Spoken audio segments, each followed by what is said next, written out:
ಚೀಟಿದಾರರಿಗೆ big shock. ಚಲನಚಿತ್ರದ ticket ಖರೀದಿಸದಿದ್ದರೆ ನಿಮ್ಮ ರೇಷನ್ ಕಟ್. ಗಂಗಾವತಿ.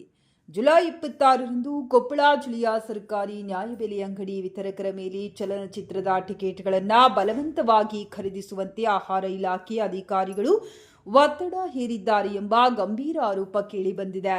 ಪಡಿತರ ವಿತರಕರ ಸಂಘದ ರಾಜ್ಯಾಧ್ಯಕ್ಷ ಟಿ ಕೃಷ್ಣಪ್ಪ ಅವರ ನೇತೃತ್ವದಲ್ಲಿ ನಿರ್ಮಾಣಗೊಂಡಿರುವ ಸರ್ಕಾರಿ ನ್ಯಾಯಬೆಲೆ ಅಂಗಡಿ ಚಲನಚಿತ್ರ ಇದೇ ತಿಂಗಳ 31ರಂದು ಬಿಡುಗಡೆಯಾಗಲಿದ್ದು, ಅದರ ಟಿಕೆಟ್ ಮಾರಾಟದ ವಿಚಾರವಾಗಿ ಆಹಾರ ಇಲಾಖೆ ಅಧಿಕಾರಿಗಳು ನ್ಯಾಯಬೆಲೆ ಅಂಗಡಿಯವರ ಮೇಲೆ ಒತ್ತಡ ಹೇರುತ್ತಿದ್ದಾರೆ ಎಂದು ಕೆಲ ವಿತರಕರು ಆರೋಪಿಸಿದ್ದಾರೆ. ಇದೇ ವಿಚಾರವಾಗಿ ನಮಗೆ ಆಡಿಯೋ ಸಂಭಾಷಣೆ ಲಭ್ಯವಾಗಿರುವ ಆಡಿಯೋ ಸಂಭಾಷಣೆಯ ಪ್ರಕಾರ ಕೊಪ್ಪಳ ಜಿಲ್ಲೆ ಹಾಗೂ ನಗರದ ಆಹಾರ ಇಲಾಖೆ ಅಧಿಕಾರಿ ನ್ಯಾಯಬೆಲೆ ಅಂಗಡಿಯವರಿಗೆ ಚಲನಚಿತ್ರದ ಟಿಕೆಟ್ಗಳನ್ನು ಕಡ್ಡಾಯವಾಗಿ ಖರೀದಿಸುವಂತೆ ಸೂಚಿಸಿರುವುದು ಕೇಳಿಬಂದಿದೆ.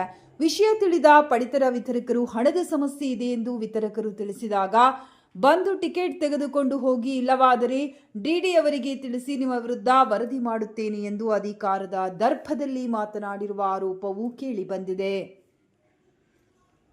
ನ್ಯಾಯಬೆಲೆ ಅಂಗಡಿಯವರ ಆಳಲು ವಿತರಕರ ಹೇಳಿಕೆಯಂತೆ ಪ್ರತಿ ನ್ಯಾಯಬೆಲೆ ಅಂಗಡಿಗೆ 30ರಿಂದ 50 ಟಿಕೆಟ್ಗಳನ್ನು ಖರೀದಿಸುವ ಟಾರ್ಗೆಟ್ ನಿಗದಿಪಡಿಸಲಾಗಿದ್ದು, ಸುಮಾರು 5,000ದಿಂದ 7,000 ಮೌಲ್ಯಗಳ ಟಿಕೆಟ್ಗಳನ್ನು ಕಡ್ಡಾಯವಾಗಿ ತೆಗೆದುಕೊಳ್ಳುವಂತೆ ಒತ್ತಡ ಹೇರಲಾಗಿದೆ ಎನ್ನಲಾಗಿದೆ. ಇದಲ್ಲದೆ ಟಿಕೆಟ್ಗಳನ್ನು ಪಡಿತರ ಚೀಟಿದಾರರಿಗೆ ₹150 ದರದಲ್ಲಿ ಮಾರಾಟ ಮಾಡಿ ಹಣ ಸಂಗ್ರಹಿಸಬೇಕೆಂದು ಸೂಚನೆ ನೀಡಲಾಗಿದೆ ಎಂದು ಪಡಿತರ ವಿತರಕರು ಆರೋಪಿಸಿದ್ದಾರೆ. ಕೆಲವರು ಪಡಿತರ ಚೀಟಿದಾರರು ಟಿಕೆಟ್ ಖರೀದಿಸದಿದ್ದರೆ ಅವರಿಗೆ ರೇಷನ್ ವಿತರಣೆಗೆ ಸಂಬಂಧಿಸಿದಂತೆ ಆಹಾರ ಧಾನ್ಯ ಕಟ್ ಮಾಡಿ ಎಂದು ಅಧಿಕಾರಿಗಳು ಸೂಚಿಸಿದ್ದಾರೆ ಎಂಬ ಆರೋಪವೂ ಮಾಡಿದ್ದಾರೆ. ಆದರೆ ಈ ಆರೋಪಕ್ಕೆ ಇಲಾಖೆಯಿಂದ ಯಾವುದೇ ಅಧಿಕೃತ ಸ್ಪಷ್ಟನೆ ಲಭ್ಯವಾಗಿಲ್ಲ.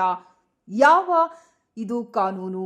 ಚಲನಚಿತ್ರದ ಟಿಕೆಟ್ಗಳನ್ನು ಚಿತ್ರಮಂದಿರದಲ್ಲಿ ಮಾರಾಟ ಮಾಡಬೇಕು, ನ್ಯಾಯಬೆಲೆ ಅಂಗಡಿಯಲ್ಲಿ ಟಿಕೆಟ್ ಮಾರಾಟ ಮಾಡುವಂತೆ ಹೇಳುವುದು ಯಾವ ಕಾನೂನಡಿ ಬರುತ್ತದೆ? ಸರ್ಕಾರದಿಂದ ಇಂತಹ ಆದೇಶ ಇದೆಯೇ ಎಂದು ಪಡಿತರ ವಿತರಕರಲ್ಲಿಯೇ ಗುಸುಗುಸು ಚರ್ಚೆ ನಡೆಯುತ್ತಿದೆ. ಕಮಿಷನ್ ಬಾಕಿ, ಟಿಕೆಟ್ ಖರೀದಿಗೆ ಒತ್ತಡ.